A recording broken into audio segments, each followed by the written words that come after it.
Mayosa from Dry and Abudabi. Welcome po sa Dry and Putera at kami po ay nalulugod at sobrang masaya at kayo po ay nakarating po sa lugar nito. Pwede po ba nating kamayan si Pastor at aniyahan po lahat na tumayo at kamayan po natin si Pastor? Sign po na tayo ay masaya at nandito po siya ngayong araw na ito. Amen. Glory to God. Welcome po.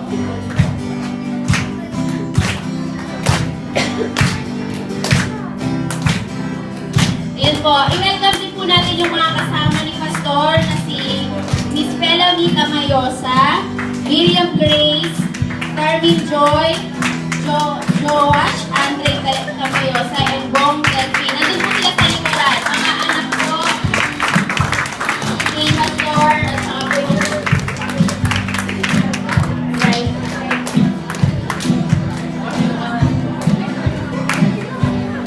Sige po, mamaya po natin sila para po.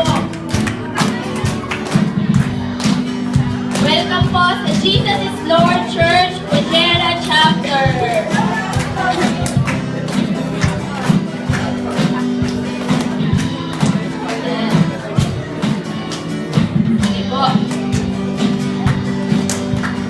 Iboto po natin si Pastor Denny. Sige po, makakaupo na po tayo lahat. Glory to God. Tunay nga po na lahat po tayo ay na-bless sa mensaheng ibinigay po ng Panginoon sa pamamagitan ng buhay ni Pastor Teddy. Amen po ba? At inaasahan po namin na kayo po ay makakasama po namin muli dito sa GIF Pujera.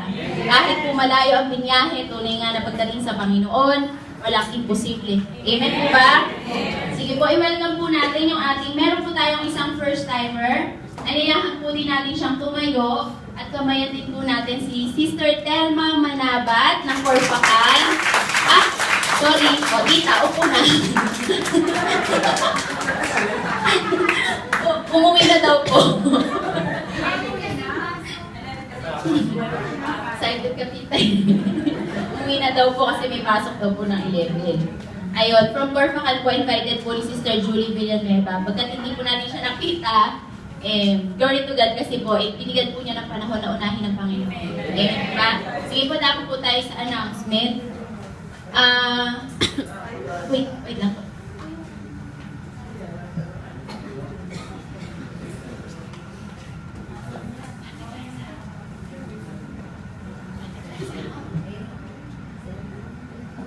Ayun nga po pala, sorry po, meron pa po palang isa, ngayon lang po umaten sa GIL Pujera, na taga GIL Ras Al Khaimah, si Brother Chomar. Siya po ay main worship leader and ano ba, Brother Chomar? Sa Ras Al Khaimah po. Yan, pero dito po siya nagtatrabaho sa Corpacal at pinapanalangin po namin na dito na po siya mag-stay. Amen. Yun po, Faith Center. Win meeting po every Sunday, 7:30 to 9 o'clock. So meron na po tayong changes ng location. Instead na po dati sa bahay po nila Sister